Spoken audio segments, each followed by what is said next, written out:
निवडणूक आयोगाच्या या अभूतपूर्व निर्णयानंतर मातोश्रीवर हालचालींना वेग आलाय। मातोश्रीवर आज दुपारी तातडीची बैठक बोलावण्यात आली आहे। या बैठकीमध्ये आता पुढील रणनीतीबाबत चर्चा होणार आहे। आता पुढे नेमकं काय करायचं यावर या बैठकीमध्ये चर्चा होण्याची शक्यता आहे। यावेळी पक्षप्रमुख उद्धव ठाकरेंसह शिवसेनेचे पदाधिकारी उपस्थित असतील, तर शिंदे गटाकडून देखील संध्याकाळी 7 वाजता सर्व आमदार आणि खासदारांची बैठक बोलावण्यात आली आहे।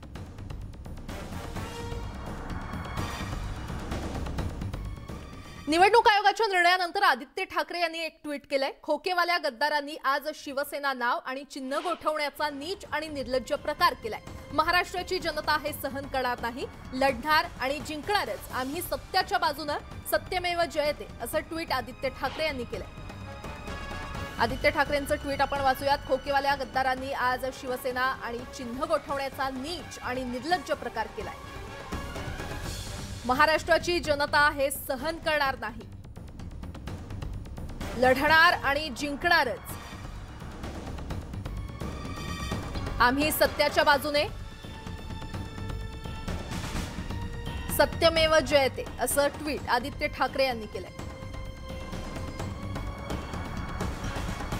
निवडणूक आयोगाने शिवसेना पक्षाचं धनुष्यबाण हे निवडणूक चिन्ह गोठवण्याचा निर्णय घेतल्याने खळबळ उडाली आहे। अंधेरी पूर्व विधानसभा पोटनिवडणुकीच्या पार्श्वभूमीवर आयोगाने घेतलेला निर्णय ठाकरे गटासाठी मोठा धक्का मानला जातोय। त्यामुळे ठाकरे गट निवडणूक आयोगाच्या या निर्णयाविरोधात सुप्रीम कोर्टात जाण्याची शक्यता आहे।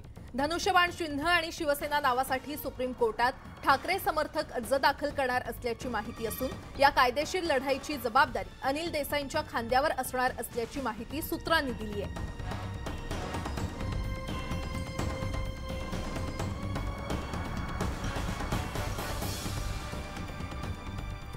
मनसे नेते संदीप देशपांडे यांनी ट्विट करत उद्धव ठाकरेंवर जोरदार टीका केलेली आहे। संपलेल्या पक्षावर आम्ही बोलत नाही म्हणणाऱ्यांचं नावही संपलं आणि चिन्हही कालाय तस्मै नमः असा टोला देशपांडे यांनी लगावलाय। त्याचबरोबर थेट उद्धव ठाकरेंवर देखील त्यांनी हल्ला चढवलाय। उद्धव ठाकरे यांच्याकडे मोठा गुण आहे जो कुठल्याच ठाकरेंकडे नाही, तो म्हणजे गरीब भोळा चेहरा करून आपल्यावर कसा अन्याय झाला हे सांगणं। त्या चेहऱ्याच्या आड आपण आधी करून ठेवलेली लबाडी लपवण्याचं सामर्थ्य आहे, ज्याला इंग्रजीमध्ये विक्टिम कार्ड असं म्हणतात, जे यापुढे सातत्याने बघायला मिळेल अशा शब्दात देशपांडे यांनी उद्धव ठाकरेंवर प्रहार केलाय। त्यांनी ट्विटमध्ये नेमकं काय म्हटलंय आपण पाहूया। तर संपलेल्या पक्षावर आम्ही बोलत नाही म्हणणाऱ्यांचं नावही संपलं आणि चिन्ह देखील कालाय तस्मै नमः। उद्धव ठाकरे यांच्याकडे मोठा गुण आहे जो कुठल्याच ठाकरेंकडे नाही, तो म्हणजे गरीब भोळा चेहरा करून आपल्यावर कसा अन्याय झाला हे सांगणं। त्या चेहऱ्याआड आपण आधी करून ठेवलेली लबाडी लपवण्याचं सामर्थ्य आहे, ज्याला इंग्रजीत विक्टिम कार्ड असं म्हणतात, जे यापुढे सातत्याने बघायला मिळेल असं ट्विट संदीप देशपांडे यांनी केलंय। आणि आता सगळ्या महत्त्वाच्या बातम्या पाहूयात।